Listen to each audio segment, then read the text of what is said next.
Welcome to Draw and Brawl, the podcast where art and MMA go hand in hand. What's up, everyone? Welcome to Draw and Brawl. I am Dave, here along with Ben Morris. And we are going to go over a couple things today.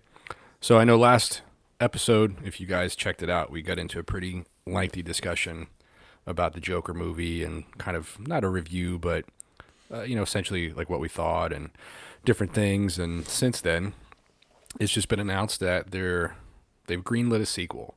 Yep. I'm not sure if it's really anything further along than that. I don't think they have.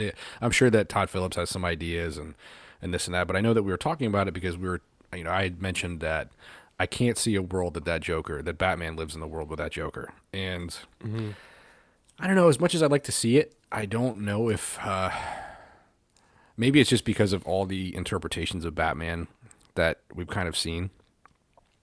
It's been kind of they haven't all been campy, but it's just, I don't think that any other character in any of these Batman movies has approached the level of just kind of lunacy and unpredictability that Joaquin Phoenix's Joker was. So I don't know, man. I'm kind of hard pressed to figure out how a guy in a spandex outfit is something that we can take seriously in this universe with this Joker. Right. Yeah. I mean, well, I don't think that just because Joker's getting a sequel, are you saying that you think that they're going to introduce Batman in the next one? I think it's one of those things where you have two properties and they're hugely successful properties. Mm-hmm. So I just kind of feel like the studio is, look at DC, look at Justice League. Justice League, I feel like, was such a money grab in so many ways that wasn't so much fan service as it was kind of corporate service. So I'm just kind of thinking that they wanted to do something different with Joker. They wanted to just kind of put out more or less an independent film that they weren't expecting to do $1 billion in box office revenue. Are you thinking now the sequel? I kind of feel like it's probably going to be inevitable that they're going to try to cross these two over at some point. Okay. Because you got a Batman movie coming out next year, and you have a new Joker movie now. Well, okay, it makes... My question is, how is it going to be? How do we live in a world that there's a new Joker movie and a new Batman movie, and they're independent of each other? No, I understand. I think it makes it much more of a probability now that the Joker's getting a sequel and that Bruce Wayne was in the movie as a young boy and the parents and this and that. So in the first, Joker movie. So yeah, it makes sense that this could happen along the road now. Honestly, my thoughts weren't even thinking straight to Batman. That was maybe around the time I saw it in the movie. I was like, oh, maybe they will cross paths. And then I was hearing that they weren't going to make the sequel. They were a little on and off with it a lot, it seemed. But now I guess since made a lot of money. I kind of felt like Phoenix was on board, but Todd Phillips didn't seem like he wanted to do it at first. I don't know. Like it was kind of a one and done from what I read. Yeah, I guess I did hear about the Joaquin saying he wanted to do it. He was up for it. But, I guess I don't know if it's because it made $1 billion. That's why. But here's 100% because it made $1 billion. Yeah. Well, here's my thought. For the sequel, I would still actually enjoy it more just as a standalone Joker movie again. But I don't know how much years after or something, but I would like to see it maybe, or just starting it out, or he gets broken out of the asylum or whatever the hell. But it's just weird. Okay, now I'm actually kind of reflecting on it more because that first movie left people with a lot of theorizing, right? Well, here's the thing. For them to do a second movie, right? Mm-hmm. So for them to kind of set up anything that makes sense in the second movie, they're going to have to answer some plot points of the first movie. Exactly, because now I think the one thing that a lot of people liked was that it was kind of open-ended. A lot of the stuff was open to interpretation. Right. But are they going to be able to have that? Are you still going to be able to have an open to interpretation ending of a movie when you're doing a second one? Because obviously the second one it's going to have to go somewhere. Well, you're going to have to okay, address... so how they played with our heads in the first one, and made you You're think saying that if somebody breaks, he has to get out of the asylum, right? Obviously, because they're not going to do a whole movie about him in the asylum. But then I don't know. I didn't read any of the theories online, even after watching the movie. I'm just kind of been talking to you and other people, like friends and whatnot. They're just like, oh yeah, I've been hearing some of this and that, but I haven't seeked out, so I don't really know what the theories are. But I'm guessing it's just the whole thing that if most of this movie was all in his head, he was in the asylum. I think that was the biggest ones. I think the biggest ones were. The biggest theory was that the whole thing was in his head. He was in the asylum the whole time. So then you could just sorry to cut you off, but you could then say the second movie is the same thing. It's just we. But is that kind of going to the well too much though? Yeah, I mean, we could say. I think that was kind of the subtle beauty of the first one. It made it good that you don't have to go anywhere with that movie. You don't have to make another movie out of it. Right. It's like, yeah. So that's the thing that kind of scares you, man. It's like when Stranger Things first came out, and from what I understand, the whole premise of the Stranger Things show came about because the Duffer Brothers wanted to make a Stephen King movie. And they couldn't. They didn't want that. They hired somebody else, so they went to Netflix. Essentially, they wrote their own version, their version of what they thought like a Stephen King movie would be, and that's how we got Stranger Things. Right. But it was only like a one and done kind of thing. And then you add when something's successful, they want to obviously capitalize on that. And I'm sure that it is somewhat of having more of a story to tell. But I just kind of feel like the first Joker movie was such a one and done. In a lot of ways, it was kind of a perfect movie because it. Beginning, middle, and end. It's like it's its own thing. So I'm just kind of worried about. Marvel obviously was set up a little differently. Like they had set that up to be 20 movies. Mm-hmm. But I feel like when something's not set up to be that way, a la Justice League, Batman v Superman, they had set it up to be a couple things, but Justice League was supposed to be 2 movies, and then it became 1, and it was just kind of a haphazard thing. And I don't know, DC doesn't really have the best track record for for continuing something on.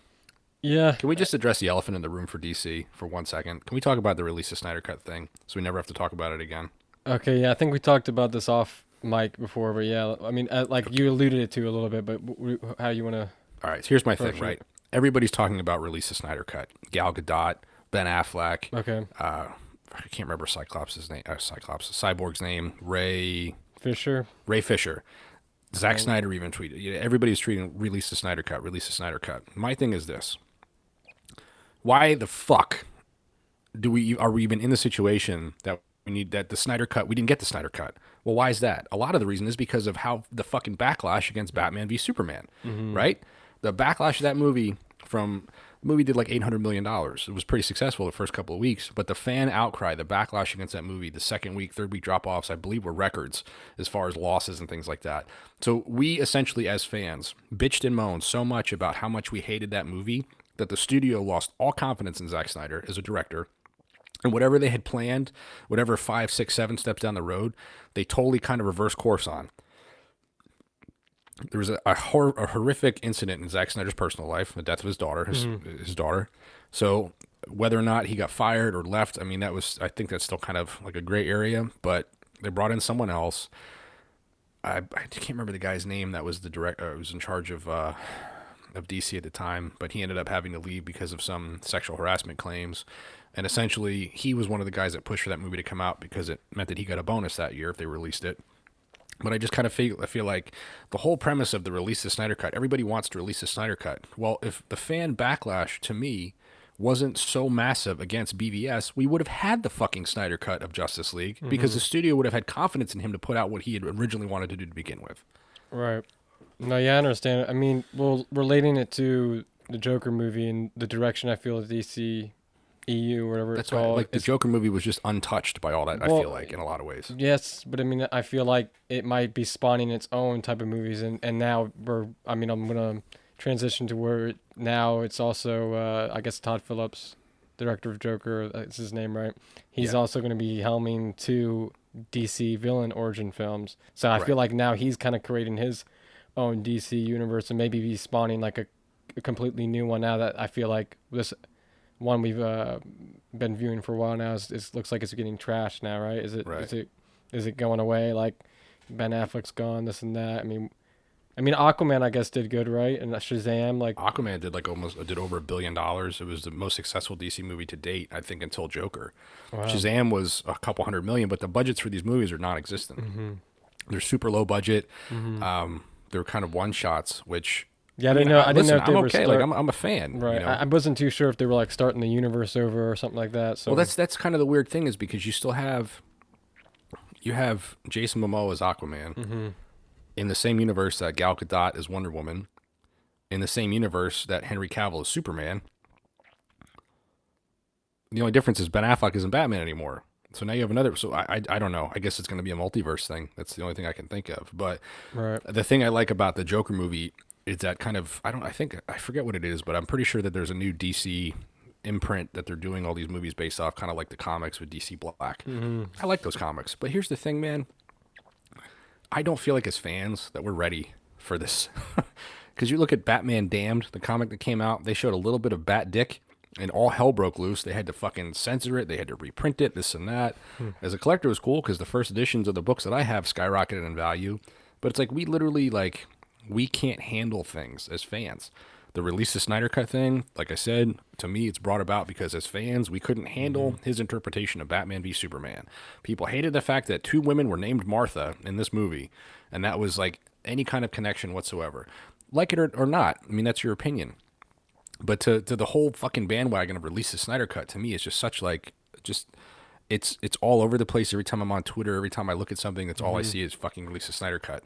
And I'm just like, do you guys understand the hypocrisy of what you're what you're tweeting out, what you're saying? Yeah, man. I mean, I don't even really I don't follow the DC universe anymore. I mean, not out of like, it's not really kind of purposeful. Well, you're kind of hit and miss with stuff though, because you got your own interests and things that you do. Yeah, you know what I mean, I just kind of fallen out of movies and stuff in general. But like, if it's the one that just caught my eye, then I'll see it. I mean, yeah, I mean but the DC one was kind of like, I mean, like I said, it wasn't as purposeful, but I mean, I kind of knew just to avoid most of those movies anyway until they came out, like Justice League and that. Until I knew if I think it has a lot to do with, I feel like every fandom, the toxicity in fandoms.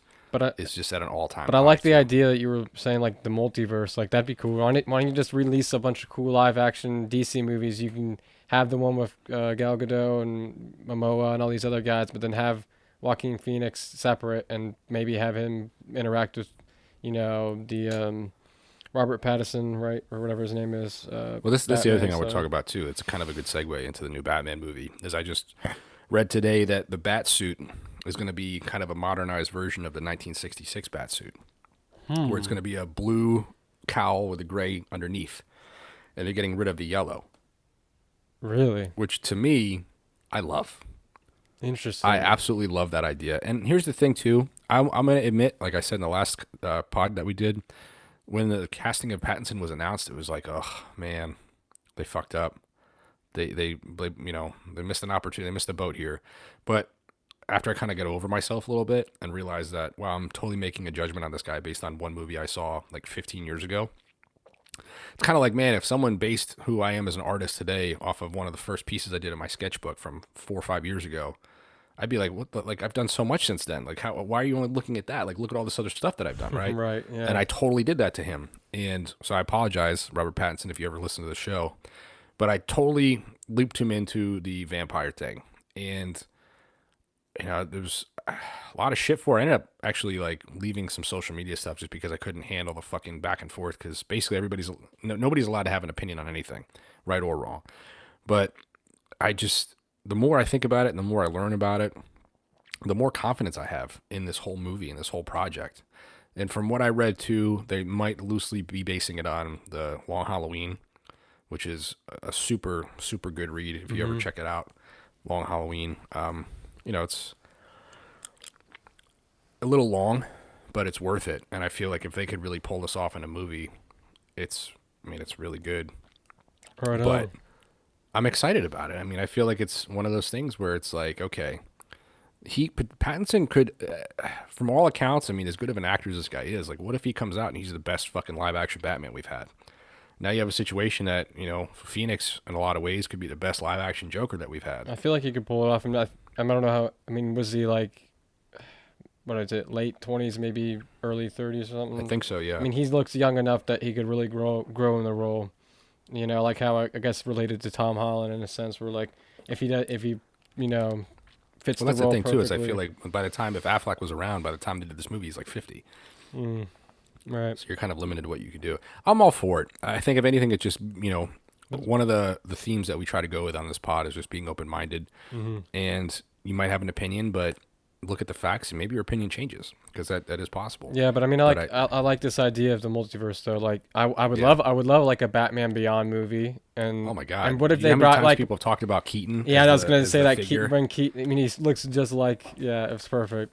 But I mean, do that, and don't have to have it connected to anything. But like, if you do, I don't know if they're gonna have a choice. They might not have another choice but to do that. I feel like okay, if they want to replicate anything that's close to Marvel in the same way they thought out their movies well and stuff like that, then create it like a multiverse. So then you build up to a big movie where you get all these all the different separate movie universes. I think that that's come kind of together. part of the problem, though, is that as a fan, because I'm guilty of it too, Mm-hmm. and they're guilty of it. They basically kind of said, okay, this is what they did that worked, so what can we do that's kind of the equivalent? Mm-hmm. And I think even as fans too, that's wrong of us to kind of hold them to that standard, because Marvel's had 11 years and 20 something movies to build up their universe, and DC tried to do that in essentially kind of like 2.5. So as fans, like, we really shouldn't. Marvel has done their own thing.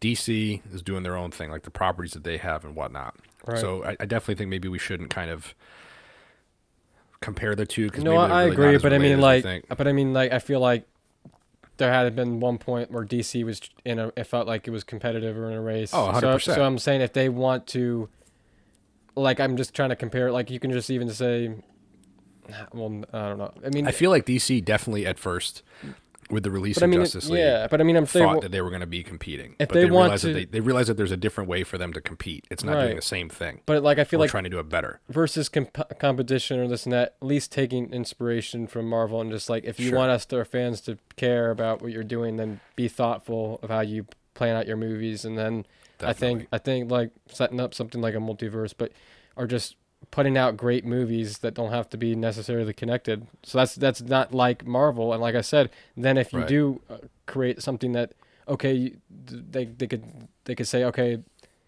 these movies aren't connected necessarily, but we'll call it the multiverse, and maybe they'll connect later down the line. So it builds up to a big movie where you have all these separate entity, storylines, and different characters or different versions of Batman or this and that.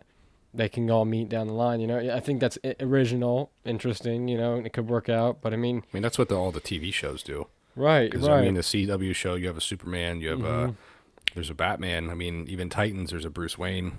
It's Jorah Mormont for Game of Thrones fans. It's the same actor. So one more thing about the DC universe before we transition here, but I want to talk about those two original DC villain origin films, I guess, directed by the same guy that did the Joker. I mean, what we should. I heard the Riddler and the Penguin. Okay, the Riddler. They were doing. Okay, so I was gonna say. True. I don't know if that's confirmed or. Yeah, I was gonna say, well, let's kind of like come up with our own two that we would like to see if they're not gonna be the ones he does. If it's not gonna be, we say Penguin and Riddler. Just villains. Yeah, like two, like, and I don't know if he's gonna kind of like do the same type of format as the Joker movie. I mean, I feel like he's going to still see his same style in there, but he's not going to go exactly how the Joker movie is. That'd be weird, of course. But I mean, like, I like how his style is. I would like, what style, like, with his style, would you want to see other DC villains? Hands down, 100% a Batgirl movie. Okay. I fucking love Batgirl. We're talking Barbara about DC Gordon. villains, though. I know, but you said in the style, 100% a Batgirl movie. True. Villain movie with today's climate, let's I could definitely see like a Poison Ivy. I think a Poison Ivy would be fucking cool. Oh, yeah. Especially like, I mean, Pamela Isley. That would be interesting. Because the way he got especially that, with, like the whole kind of climate too, with men and just sexualism and all that other kind of stuff too. And I feel like it's the alienation that I feel like it'd be kind of a cool idea. That cool style, the style that Todd brought into the Joker movie, I could really see like us following that Pam Isley. And is that her name, right? Pam Isley. Yeah, that's. But yeah, I could see that type of interesting where you get to know the character more. Just her walking down the street, like wearing some shaggy clothes or something, like looking like some flower collector, like that fits that role. Like, I don't know. I almost imagine her, like it being in the 70s, just like the Joker movie. That'd be pretty interesting. Like that type of outfit, with the big glasses. I don't know, but yeah, I mean, because obviously, like it's more than one. But if it was modern, it'd work too. But I mean, I don't know. That's a good character that hasn't gotten a lot of love and whatnot in the film. I mean, kind of tongue in cheek, yes, but not necessarily like. Okay, so that's a good one. Let's think of. I mean, what do you think? Because I feel like characters like Bane or Two-Face, I really want to see with the other director. What is his name? Matt something. I mean, I guess it depends on like what are, are we doing like a low budget, low CGI kind of thing, like a character study? Because there's so many good ones. Like I'd love to see a fucking Doomsday, origin story. But I feel Mr. like Freeze, I think would be. I think Mr. Okay, Freeze. Mr. Freeze, yes. One of the best ones. Mr. Freeze, Todd Phillips could kill. Yeah. Especially because it's like my favorite movies or my favorite villains are always the villains that think that they're good guys. So like someone like Victor Freeze is basically trying to save his wife. I love what it. I mean? Like it's such a love story that they could do too. I mean, it's a lot of different possibilities they could do. Yeah, that would be really good. I would actually like that one a lot. Yep. Poison Ivy is probably one of my favorite DC villains, and I almost didn't remember her actual name. Yeah, I need to get back into reading more comics, actually. Dude, I mean, Lobo, like there's Todd Phillips could do a Lobo. Lobo movie. Todd Phillips could do like a fucking Solomon Grundy movie. I mean, there's so many kind of cool things he could do. Right. I mean, even like some of like Hugo Strange. I mean, there's a lot of different characters that would be kind of cool. Sure. Heck yeah. All right, so you think you want to Imagine like seeing like Hush done like by Todd Phillips, like that man. storyline, like live action. Oh man. Like give that a couple of years, and because the new Batman movie might have I read somewhere it might have Robin in it too. So imagine if they okay. were able to do like a Hush movie, like a fucking rated R Hush movie, Dang. like a psychological thriller. It would be like Kiss the Girls, like that Morgan Freeman movie, but like with fucking Hush characters, like where you think someone's dead but they're not. That'd be so crazy. Yeah, that'd be crazy. So, moving on to some MMA topics. Yeah, well, we got some big news this week. I mean, I don't know. Maybe it wasn't news. I guess it's There's a bunch of like news all around, and I don't know. That's like they're not super huge, but they're like eye catching in a sense, Well, it was definitely eye catching because I saw the post and I sent it to you. The whole fucking the UFC's post about Floyd Mayweather. Yeah. And what he's gonna be doing. I feel like he's really secretive on how he hypes stuff up, where you think, oh, it's gonna be this, but it's really not. Like, I feel like it's just a bunch of bullshit too, a yeah, lot of the time. yeah. So I feel like it's kind of like we're kind of being played. So we're all putting the assumption, I guess, that Floyd Mayweather might be fighting in the UFC. But wasn't Dana on record on video not too long ago being like, "Oh, there's no fucking way. Like, there's no way. We've never talked about this." I But feel that like Dana was just flat out just fucking lies sometimes. Well, I mean, that's the same point about, what you were saying earlier, judging someone's art or something years ago or days ago. It's better than it was now or whatever, your current stuff is better now. So like going with that, just because that was stuff he said a long time ago doesn't mean it still holds true. That's true. Things change, especially in MMA they were pretty just quickly. at that basketball game or something, just chatting it up and having a good time. And then they made that post. So, Let me ask you this question. Say, for intents and purposes, Floyd Mayweather makes his MMA debut next year. Dude, the difference between boxing and MMA is so different. I don't know care how quick your hands are, how defensive a fighter you are. No, I agree. Yeah, but if all right, so who's he gonna fight? Is he gonna do a McGregor rematch again? Here's the thing. I don't Who's he gonna know. fight Frankie It just Edgar? doesn't seem like it's gonna happen. I feel like he's. This is hard because what do you think? He's just kind of like. He's joining the UFC Well, as first in and like. foremost, he's 150 pounds, right? So who's he gonna fight at 150? I just don't. I don't know. I really think we're being played here. I think he might just be. I don't know, like a shareholder or something. So he's between. So if he's 150, so who's he gonna fight? Featherweight, maybe bantamweight, right? Yeah, I don't know, So man. say is he gonna fight featherweight?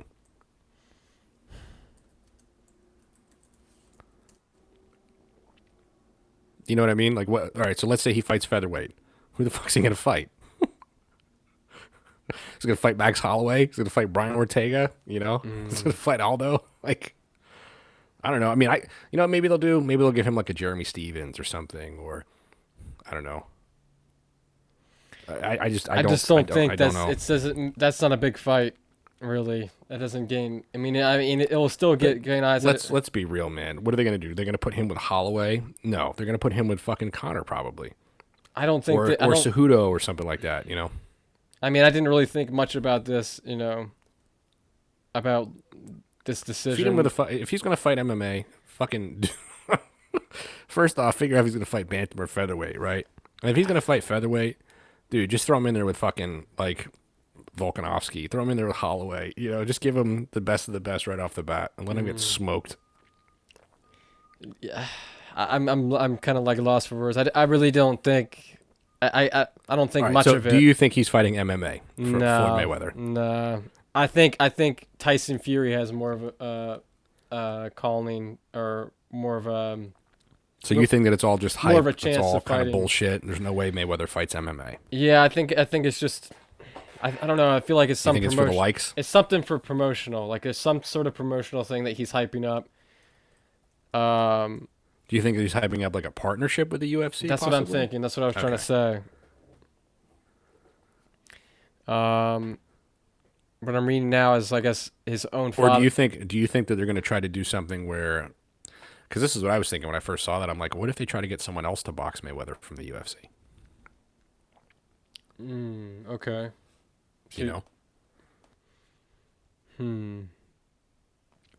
Possibly. I don't see how 42-year-old Floyd Mayweather comes in and fights MMA. I don't see it. I don't see it at all. Yeah. Any thoughts on that? I don't know. It's just a weird one. I mean, I was gonna say, I'm reading right now that his own father.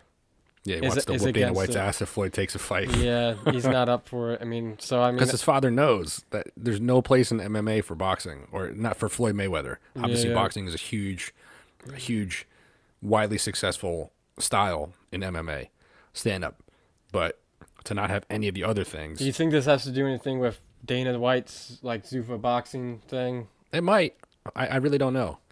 Maybe I feel like Floyd's really good at promoting. He's good at marketing. So I feel like, but the UFC put that post out. It wasn't him that put it out. That's why it's kind of like a little bit of a wrench, because I feel like if he just put a picture of him, MMA gloves, ready to go, whatever. Okay, yeah, it's just Floyd Mayweather being Floyd Mayweather. But I feel like since it was the UFC that put that out, well, obviously this feels like the same thing with when they were gonna have The Rock put the belt on the BMF champion. And they were saying, he's going to go to the post-fight press conference or whatever after the UFC 245 one, and he was going to make an announcement. Everyone was like jumping to the assumption that he was going to be fighting MMA or something like that.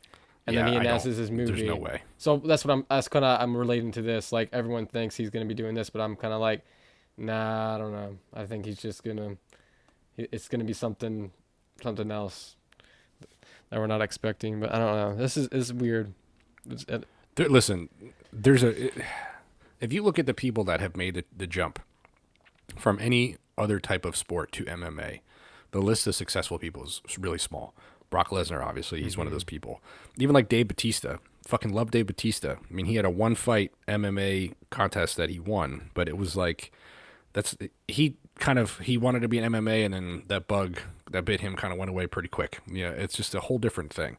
The training and just like everything you need to be responsible for, all the parts of your body that you're responsible for protecting, it's just a totally different world. So I think I'm gonna, oh man, as much as it'd be interesting to see Floyd Mayweather in a UFC cage, I think I'm gonna have to agree with you and say like, yeah, I don't see him fighting. Maybe we're both just flat wrong and we're gonna be surprised, but who the fuck is he gonna fight? I mean, that's the thing, man. So it's like, okay, on one hand, like you said, that's not a money fight. It's not a big fight. But on the other hand, too, like, are they really going to feed him to the wolves like that? Or are they going to get, like, this is going to kind of segue us into our next topic, our next fighter, Ben Askren. But it's kind of one of those things where, like, okay, when Askren got that Maya fight, we were both like, well, this is probably the fight he should have got first and foremost. Okay, Floyd is way too smart.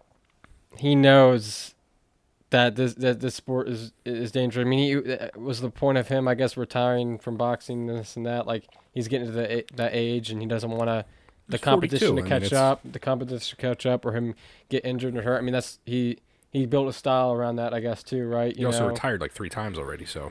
Right. Yeah. I mean, like, he's smart. He knows what he's doing, and when he feels ready to return back, then that's when you did see him come back from retirement. But to jump all the way to MMA and do something like that, like. Oh, if he needs money, I mean, for rumors has he's got a lot of money problems too.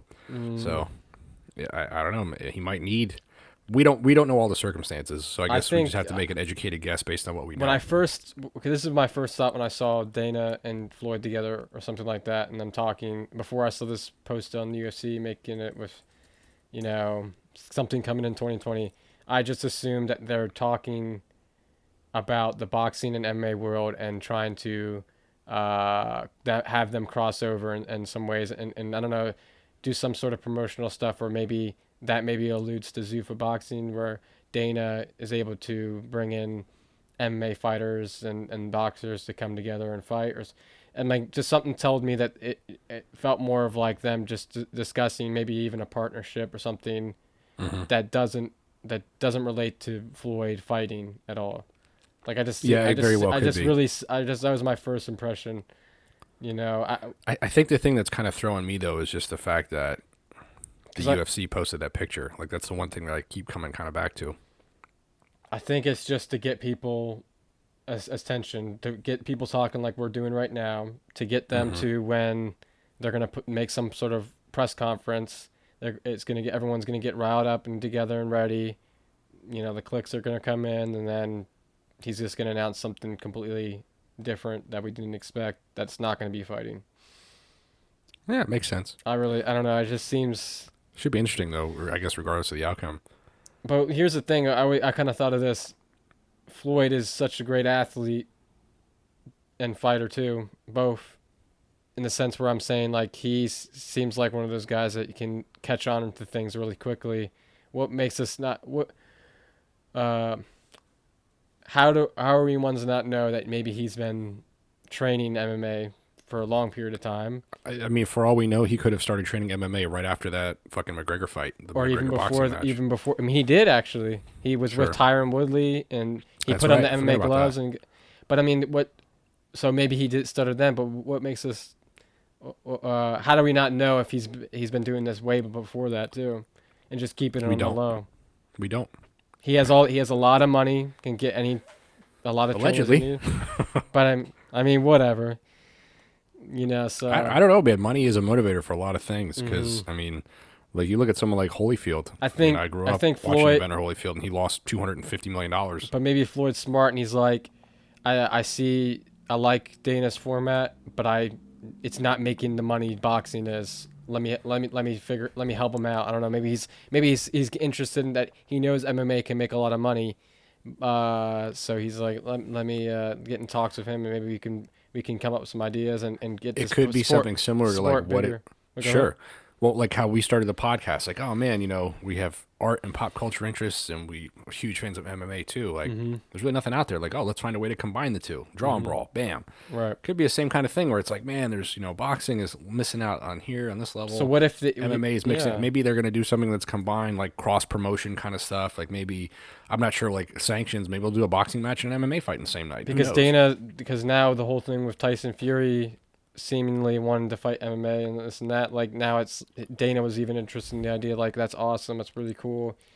He definitely would welcome someone like that over to the sport. Maybe they're gonna do kind of a situation where people like Tyson Fury or people that don't have the MMA experience can come over and get a taste of it, but they're not fighting top tier UFC talent. Maybe it's something that they're fighting in. Right. I don't know. But I mean, something's going on. But if we can agree on that. Yeah, and if they cross over boxing with MMA and like MMA fighters go over to boxing or something, that I feel like that makes them a bigger star, gets more eyes on them. Maybe they convert a lot of boxing fans that are like the big guys that are betting money and this and that to come over to MMA, and it makes it even bigger. And you know, I don't know, it just seems something more like that, like those type of ideas we're alluding to. But as from Floyd fighting, I mean, I felt like I was just reading something that day. All this stuff was talked about.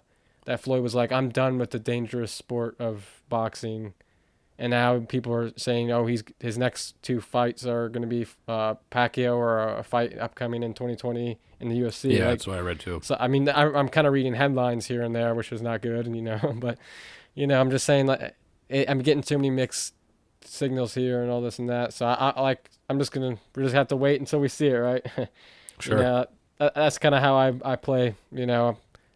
I'll believe it when I see it, type of thing. And that's with the whole thing with Conor too. It's like, I'm coming back January 2020.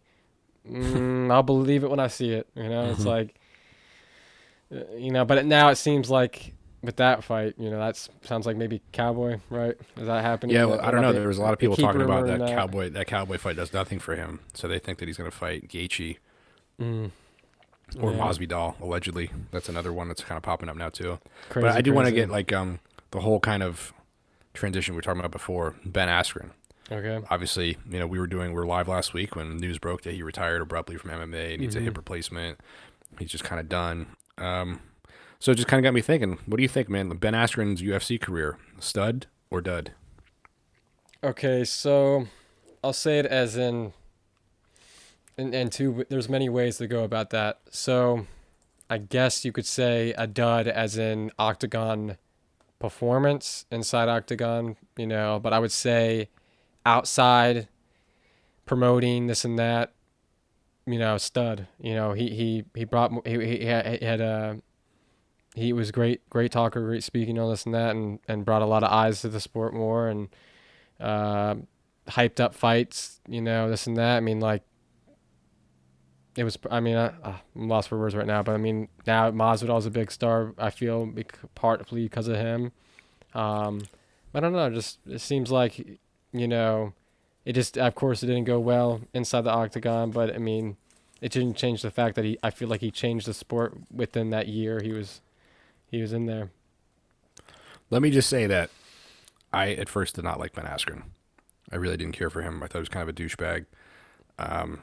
But the pivotal moment for me that changed kind of everything was when he fought Masvidal. Obviously, we all know the outcome of that. Kind of premeditated manslaughter, knee to the face. But the way Askren responded, just simply tweeting out, "Well, that sucked."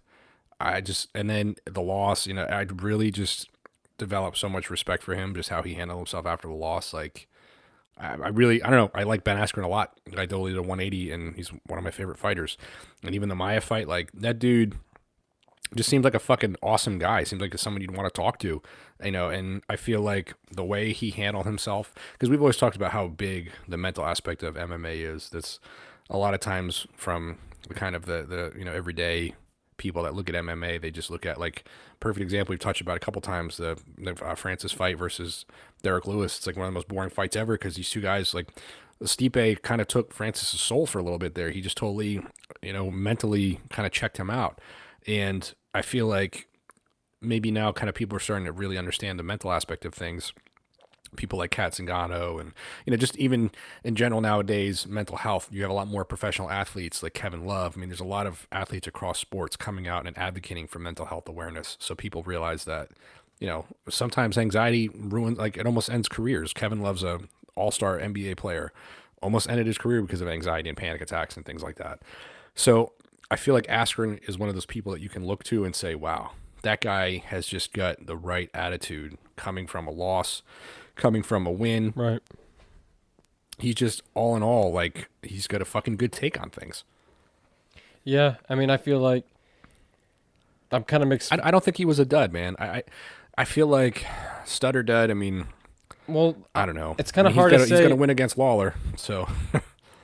It's hard to say, like, I mean, I felt like if you're going to say dud in any way, it would be just like he wasn't able to perform to his best that he would like to in the octagon. Yeah, that's the thing. It's because some people are saying, like, oh, Ben Askren, but like, he was fighting competition, like, he had to fight some people that were better, and he looked like I don't think that we ever really saw the best. I think Ben Askren I 100% think that Ben Askren is capable of doing better right now. He's doing better than what we saw him do in those couple of fights. I guess so. I mean, in a way, I mean, like, he still was able to elevate, other fighters, and I mean, I guess more so Masvidal, but maybe a little bit of Damian Maia too, breaking records and whatnot. But I mean, I don't know. I mean, it's hard to say. Is it one of those things I where feel it's like I feel like he would have been a better fighter in many cases if he was signed earlier. Now, I feel like that was the big thing. Sure. He was already retired once, coming back, and now, like, in his mid to late 30s, and now also dealing with a lot of hip stuff. And this, even though Ben said, no, I'm not going to blame that. I was not the better man, this and that. Like you said, respectful, this and that. But, I feel like that does definitely plays a huge factor Sure into his performance. But then again, I mean, technical error against Maya that I feel that it was on his part, and then the whole thing with Masvidal. I mean, Could have been anybody. Yeah, it's just. But Anybody would've- also Askren was diving for it. Yeah, he was already went going in for the with his double head leg. down. Yeah, he was. He Yeah. got caught. So But he'll admit to it though. He'd be like, "Well, that sucked." It's not. I don't know. You look at like all these other fighters, and sometimes when they lose, and I don't know. I mean, like the one thing I can think about is the Dillashaw Cejudo fight when TJ was just like, "Man, like this is bullshit, bad stoppage, blah blah blah blah," and like it was a huge kind of thing. And I get it because you spend a lot of time training. I mean, here's the whole thing. Askren's not retiring because I'm losing. He physically can't anymore. He can't because of medical. Well, Bisping kind of scoffed at the fact that hip replacement, like it's like I couldn't fucking see and I still fought, but to each their own. I like Askren. I don't think he's a stud. I don't think he's a dud. I think it's just kind of a product of catching the wrong guy at the wrong time, and it's like I said. I mean, at the end of the day, like he still had that win over Lawler, and I feel like that was obviously controversial, but to me, my personal opinion, I think Lawler was I'll say it like this, man. The dude has balls. He stepped in there with some killers, man, and Dude, he got fucking mauled the first couple minutes of that Lawler fight and still came back. and he found a way came to back finish with it. confidence, with a smile on his face. Like, Yeah. That tells you something that this guy isn't a bitch or this and that. Where probably all these fuckers are commenting. It's Well, just he made a mistake in talking a lot of shit to Masvidal, and that's one guy that like Yeah. Khabib, like you. There's well, you he might was say the same he was shit to someone he was else. talking shit. He wasn't talking it directly when the first Calls him fight. George, No. I'm talking about like even the first fight wasn't really necessarily talking shit to Robbie because he liked No, Robbie. I'm talking about the Masvidal. No, I fight. know, but I meant like he started from day one. Once he got in the UFC, he started talking shit about everybody. He's like, Kamaru, Marty, Colby, this and that. Like, Yeah, the Marty stuff was kind of ridiculous. right. So That's what I'm saying, because I thought he was a douchebag when he first started coming because in. they had that Because I just saw that yeah. side of him, Yeah, well, once they got him in the press conference, he was able to not have to talk to Robbie. He was just talk to everybody else that was sitting at the table. So, Sure. like that's when people started kind of, Yeah. I guess.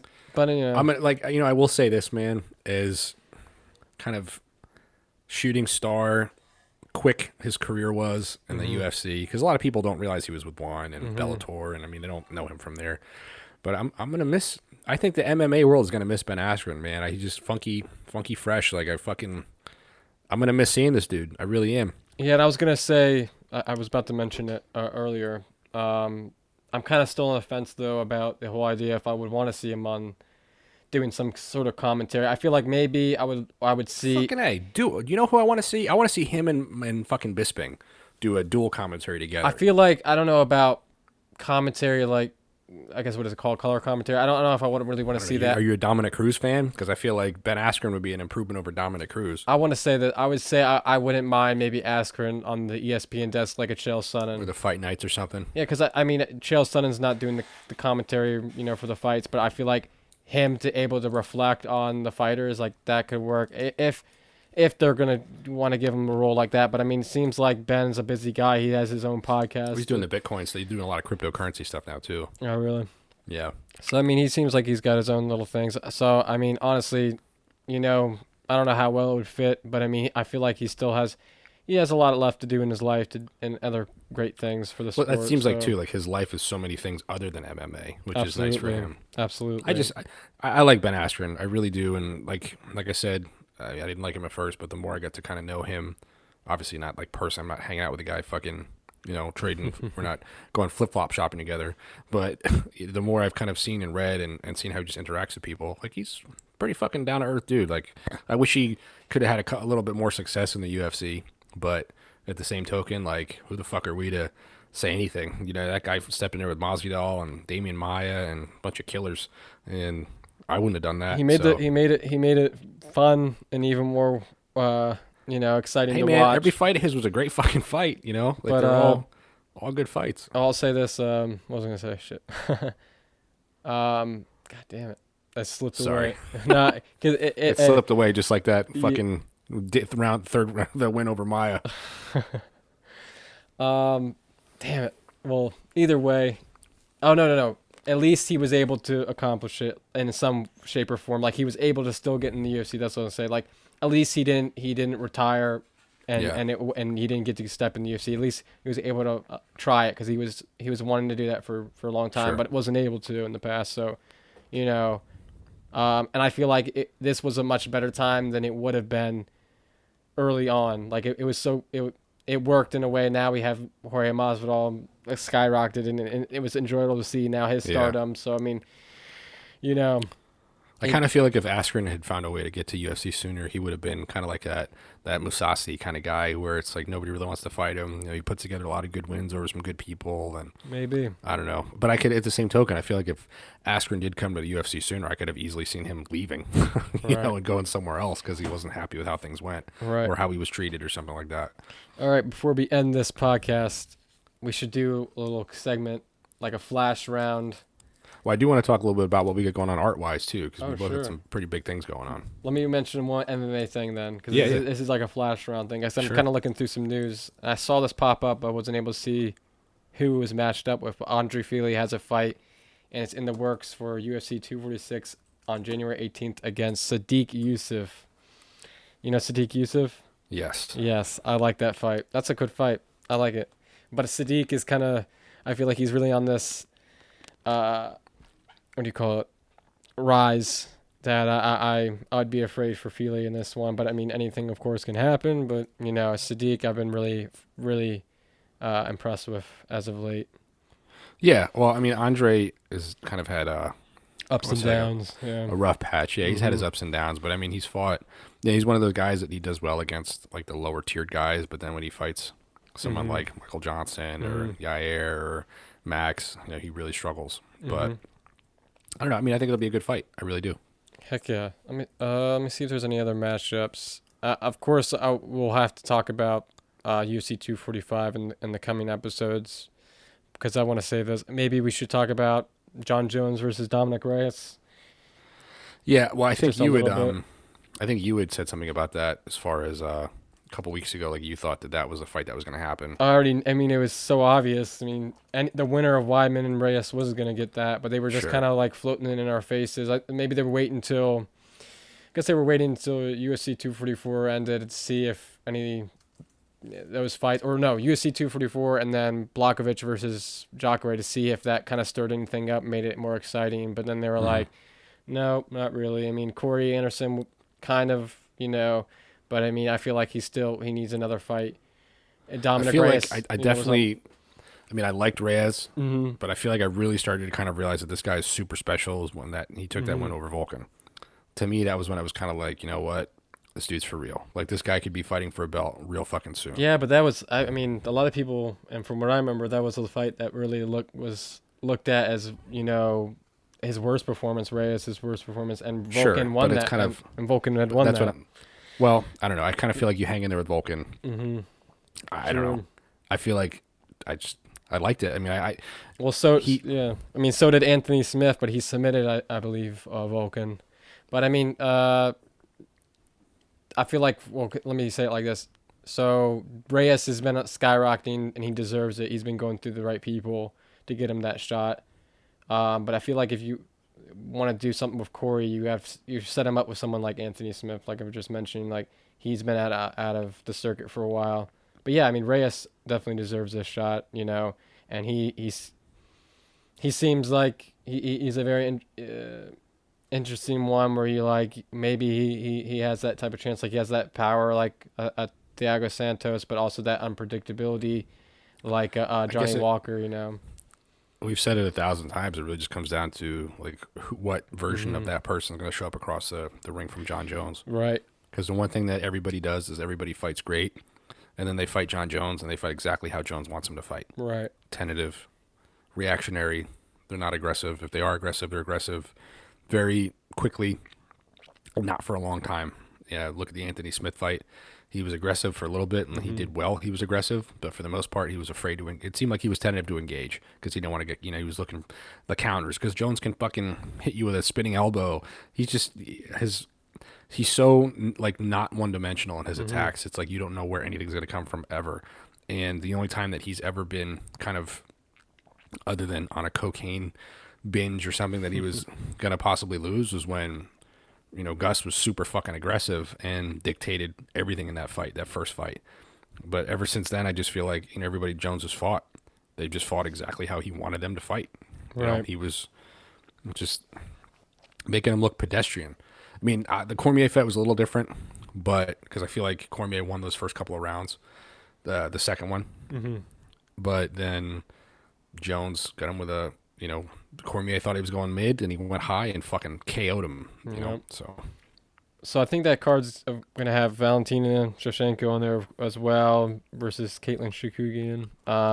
We can talk about that fight later down the road, but there's, I think, Derek Lewis versus Atir Latifi, whatever. That's a good fight too. I mean, well, that's going to be Latifi's heavyweight debut, but also, I mean, Latifi just got off a loss against Corey, from what I remember, Corey Anderson. I mean, it doesn't really excite me as much because I don't know. I mean, I guess what other choices would be for Lewis in that division anyway, except Latifi's last fight, he got knocked out by Volkan. Really? Yeah, that was that was in August. That was the Shevchenko versus Carmouche card. Okay. Yeah, but he did lose. He lost the decision to Anderson back in December. Right. Before that, he beat OSP and I forget who else he beat. He beat somebody else. What about? So let me see something real quick. The UFC heavyweight division.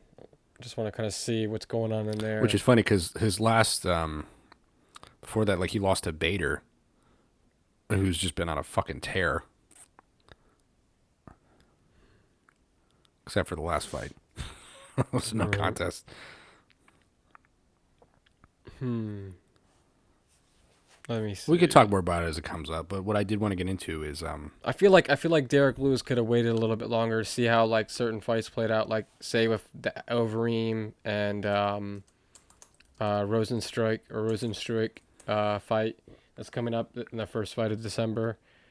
I just feel like it was a weird matchup that didn't make too much sense, I don't know, but I mean, maybe I guess I don't know, it just seems a little weird from my viewpoint. well, it's just I don't know. I mean, he might just be trying to get whatever he can because I mean, he got knocked out by Junior not too long ago too. So Right. I feel like he wants to prove himself more. The Blagoy fight was close, but I mean, Derek Lewis looks way better now. yeah, So he's kind of maybe I shouldn't take someone in dangerous too off the point, even though let's see if he could be dangerous, in this division, But I feel like that makes Lewis a little bit more comfortable. Maybe he's like, I feel like I can really show myself a little bit more. There's not too much pressure against someone I mean, has Overeem and Lewis fought? I don't think so. No, not yet. So Overeem could be kind of a little scary fight, especially Rosenstruik. Yeah, I'd be scared for Overeem in that fight. Yeah. Oh, which one? The Lewis versus Lewis. Yeah, I mean, true, but also that Rosenstruik guy that's filling in for Walt Harris, that's scary. Just knocked out. I'm going blank now. I mean, Overeem's fought so many fucking times. Yeah. He'll look so good, and then he gets to the big stage, and it's like he's fucking. So is Lewis a bit too. Yeah, they're in that same situation. Well, I just feel like Lewis's skill set isn't as involved as Overeem. Like when Lewis fought Cormier, it's like okay, he could catch Cormier here, but the skill set between the disparity in skill between the two is night and day. Whereas Overeem, I feel like has a much broader skill set, different styles that he's good at. Absolutely. But I just feel like I don't know. It's just weird too. Like Overeem fought Chuck Liddell. You know what I mean? It's like he's fought Liddell. He fought Vitor Belfort. I mean, he's fought Verdum. He's fought fucking everybody. Oh, yeah. Shogun. I mean, Mark Hunt, Crocott. Like this guy's literally fought everybody. Yeah. It's nuts. But I mean, he was his last fight. He knocked out some, prospect too. I mean, Overeem still has two fights by knockout. Yeah, I mean he's awesome. He's Pavlovich and Oleinik. Mm-hmm. All right, so. You wanted to touch up on some quick art stuff before we end, or? Yeah, definitely. What do you got going on art-wise? So it still alludes to MMA in a sense, but, I got some, if you've seen my Instagram, B3NN_draws, I do some MMA stuff. It's based on the fighters' nicknames or backgrounds, And I'm hyping up, getting ready for UFC 245. So I got The Holloway piece is still one of the coolest things I think I've ever seen. the Holloway one. Yeah, man. Well, it's I'm fucking going so good. I'm going to complement that Holloway piece with an Alexander the Great Volkanovski piece, and of course it's going to be Alexander the Great type Fucking of A. look. So yeah, Fucking A. but they kind of have that same type of headpiece, and it'll look kind of cool. I'll post them. I'll repost the Holloway one. With that one, I don't know if I'll keep them the same slide or just have them separate. Sure. But yeah, no, those will look good. Or I could digitally have them side by side next to each other or something like that. Would be cool. But then I'm thinking of making a piece of Jermaine Duranemy, the Iron Lady. Maybe kind of like doing like a female Iron Man type of look. Okay. So I was gonna do something like that. I was gonna try and do everybody like Kamaru and Colby, It's so much work, though, man. but it's so much work. So I already have. Especially like how detailed you go with shit, too. Yes, I already have Amanda Nunes done from a while back and Holloway done from a while back. So I was like, well, if I only have to do two, that's perfect, and I can just have those ones paired up with them. But that's pretty much it going for me so far. I got some stuff in the works.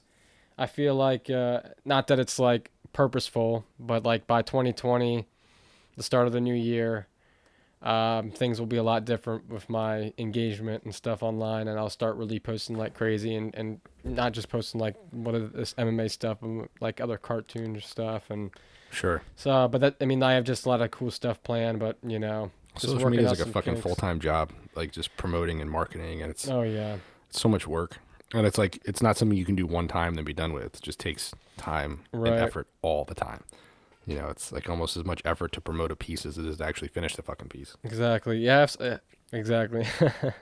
Yeah, It's no joke. it It's is. really, Yeah, it's hard. it's good to then sometimes just take, reflect on your own and figure things out if you gotta want to do, more studying on your own before, I mean, for right now, I'm kind of wanting to break out of that comfort zone though, like not to be so reluctant to like just create and just post whatever on online. But, I have some cool stuff planned, so I feel like I'll really open up, soon.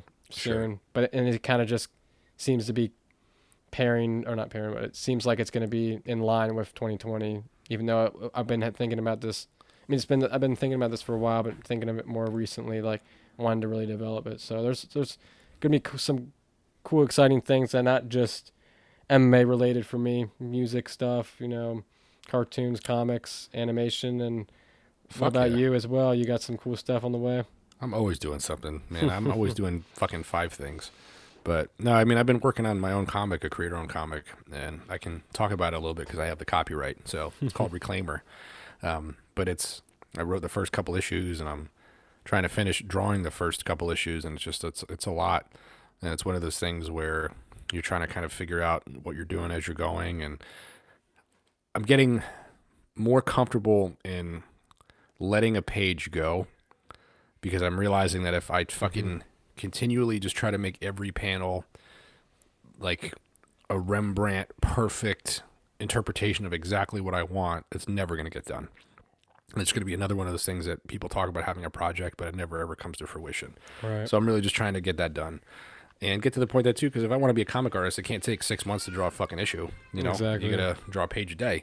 So I'm getting better at realizing where I am style wise that it's acceptable to me, Right. So Yeah. but yeah, I mean, it's just a work in progress. I 'Cause feel you. I do everything. Like I'm recording a solo album. I'm re-recording some tracks that I did like 10 years ago with a couple of Nice. different bands, and I'm doing that. There's a lot of things that kind of pique my interest. I'm looking for work in like video and things like that. So I'm always working on reels and doing different editing things and working with this camera, and it's anything that's like a creative outlet for me. Podcasting, it's Hell yeah, I dude. love it. Yeah, I feel like I'm the same way. I'm wanting to take on a lot of things at once because it also can in a way connect, but also just keeps you creatively active. Yeah.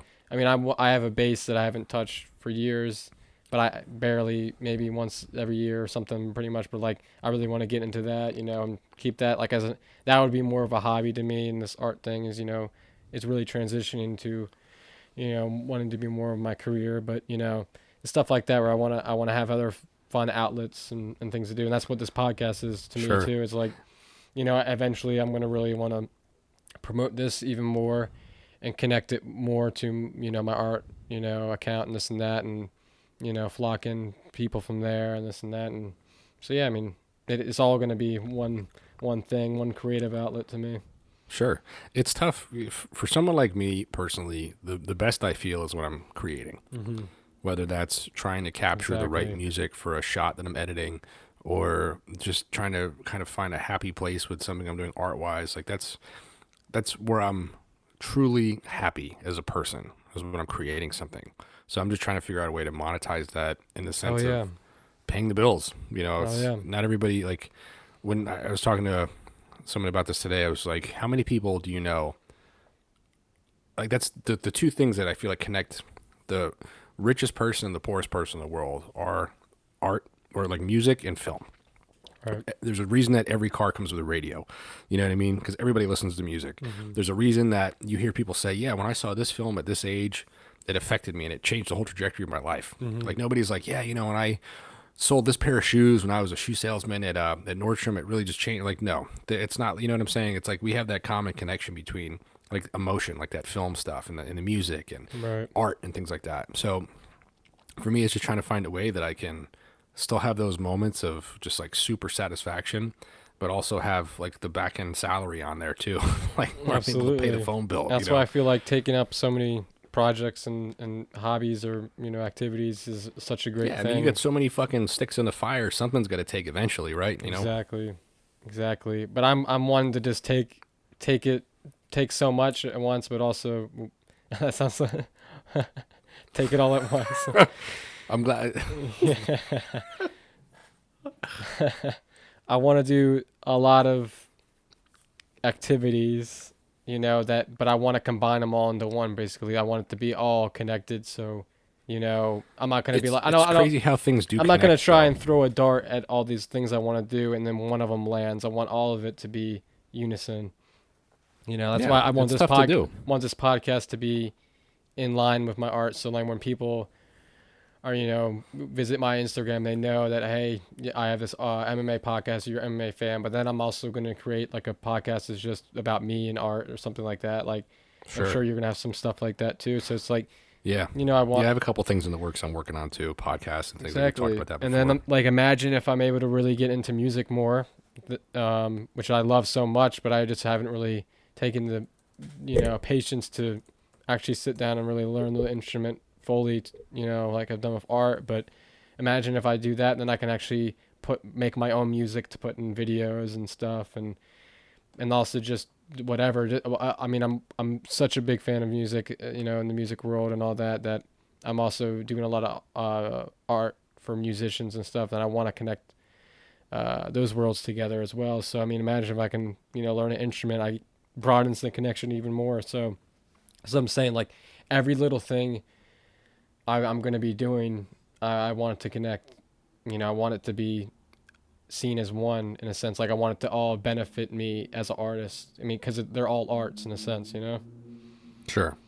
So yeah, that's what this podcast is to me, man. Like I'm, it's not just like a little fling. This is not us having a phone call chat. Like this is legit stuff that I want to help change my life actually. So I want this to be where I can broaden my connection to other MMA fans, and if it's kind of partly self-promotion, then yes, like to get fans to come over and check my art out, because I have some MMA art I want to be brewing up, and I would love for you guys to check it out. But I mean, also it's not just about self-promoting. It's also just having a good time, having a good chat, and just connecting with fans, just to have the talks with, and all that. So Yeah, I mean, we're for many essentially, reasons. like this is a work in progress. Like we're still Yeah. trying to figure out kind of where we fit in, and podcasting is a lot of fun. I mean, I really like doing it. I know you like doing it too. So it's just kind of a matter. We're still trying to find that perfect balance between being us and still kind of going over things that you kind of have to go over.